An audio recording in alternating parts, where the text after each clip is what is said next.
విశాఖలో లోక్ నాయక్ ఫౌండేషన్ ఆధ్వర్యంలో వార్షిక పురస్కార ప్రదానోత్సవ వేడుకలు ఘనంగా నిర్వహించారు. వివిధ రంగాల్లో విశిష్ట సేవలు అందిస్తున్న వారికి పురస్కారాలు అందించి సత్కరించారు. సంస్థ వ్యవస్థాపకులు ఆచార్య యార్లగడ్డ ప్రసాద్ ఆధ్వర్యంలో జరిగిన ఈ కార్యక్రమంలో ప్రముఖ రచయిత డాక్టర్ వెలిమల సింహన్నకు లోక్ నాయక్ సాహిత్య పురస్కారం కింద 2 లక్షల నగదు ప్రశంసా పత్రాన్ని అందజేశారు. అలాగే లోక్ నాయక్ ఫౌండేషన్ జీవన సాఫల్య పురస్కారాల కింద 1 లక్ష చొప్పున నగదు పురస్కారాలను తానా ప్రపంచ సాహిత్య వేదిక వ్యవస్థాపకులు డాక్టర్ తోటకూర Prasad, central London deputy mayor Aryan Uday Areti, henry Ford విశిష్ట వైద్య పురస్కార గ్రహీత డాక్టర్ వేములపల్లి రాఘవేంద్ర చౌదరి, ప్రపంచ ప్రఖ్యాత క్యాన్సర్ నిపుణులు డాక్టర్ నోరి దత్తాత్రేయుడి కుమారునికి అందజేశారు.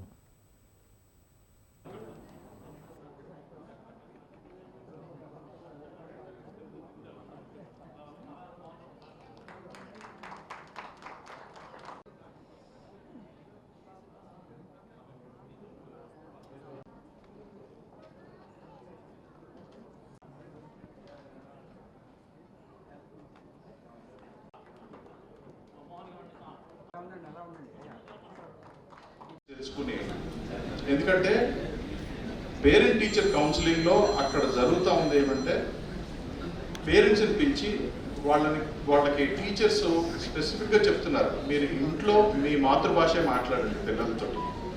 అటువంటి పిల్లలు బాగా రాణిస్తున్నారు స్కూల్స్లో. కాబట్టి మీరు ఇక్కడ పాశ్చాత్య దేశం వచ్చి ఇంగ్లీషు ఒకటే నేర్చుకోవాలని చెప్పి మీరు ఇంట్లో కూడా పిల్లలతో ఇంగ్లీష్ మాట్లాడొద్దు, మీ మాతృభాషలో మీరు మాట్లాడండి పిల్లలతోటి.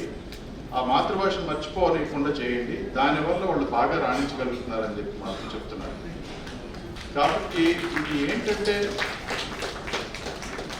ఆశ ప్రేమ ఒక్కటే కాదు, దానికి మనం చెప్పేదానికి సైంటిఫిక్ బేసిస్ కూడా ఉంది.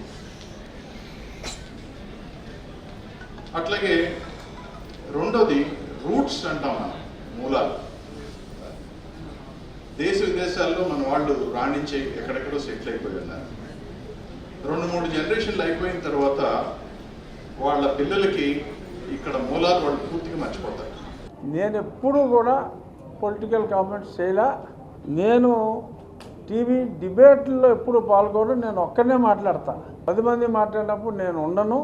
నేను ఒక్కనే మాట్లాడింది కూడా ఎవరైనా వక్ర భాషలు చెప్తున్నప్పుడు ఆ వక్ర భాషలకి సరైన భాషను చెప్పడానికి మాట్లాడతాను తప్ప రాజకీయాలు నేను ఎప్పుడూ మాట్లాడలేదు. తెలుగుదేశం పార్టీలో నాకు సభ్యత్వం ఉంది. సభ్యత్వం ఉండకూడదు అని కొంతమంది న్యాయ సూత్రాలు మీద కనీస అవగాహన లేకుండా మాట్లాడితే నేను 10th షెడ్యూల్ని చదివి వినిపించా. ఏమిటి, గతంలో నీలం సంజీవ్ రెడ్డి గారు ఒకసారి రాజీనామా చేశారు. అప్పటికి షెడ్యూల్ 10 లేదు.